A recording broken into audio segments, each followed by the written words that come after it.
જાન્યુઆરી 2018માં ઇઝરાયેલી સુરક્ષા agency Mossad દ્વારા તહેરાનના એક સુરક્ષિત વેરહાઉસમાંથી પરમાણુ રહસ્યો ચોરી લીધા હોવાનો અહેવાલ છે અને આ ફાઇલ ઇઝરાયેલ દ્વારા અમેરિકા અને યુરોપિયન યુનિયન વચ્ચે શેર કરવામાં આવી।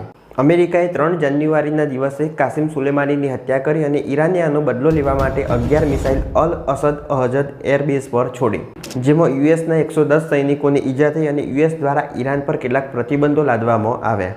જૂન-જુલાઈમાં ઈરાનના પરમાણુ અને મિસાઇલ કાર્યક્રમોને નિશાન બનાવવામાં આવ્યા, જેમાં ઈરાનના પરમાણુ કાર્યક્રમના વડા મોહસેન ફખરીઝાદેની 27 નવેમ્બર 2020ના રોજ હત્યા કરવામાં આવી।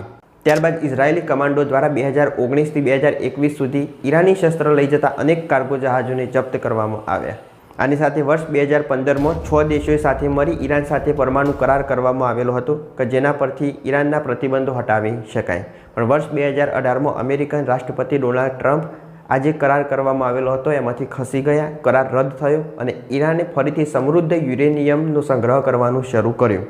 ઇઝરાયેલ દ્વારા આ ઈરાની પરમાણુ કાર્યક્રમ રોકવા માટે અનેક પરમાણુ વૈજ્ઞાનિકોની હત્યા કરવામાં આવી, જેમાં ઇઝરાયેલ દ્વારા 12 જાન્યુઆરી 2010ના રોજ ઈરાન પર હુમલો કરવામાં આવ્યો, જેમાં ઈરાનના પરમાણુ વૈજ્ઞાનિક મસૂદ અલી મોહમ્મદ માર્યા ગયા।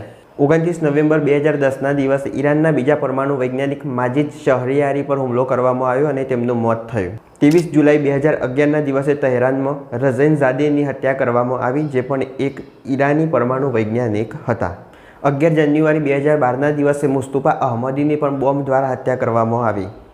આમ ઇઝરાયેલ દ્વારા ઈરાનના પરમાણુ કાર્યક્રમને રોકવા માટે પરમાણુ વૈજ્ઞાનિકોની એક પછી એક હત્યા કરવામાં આવી।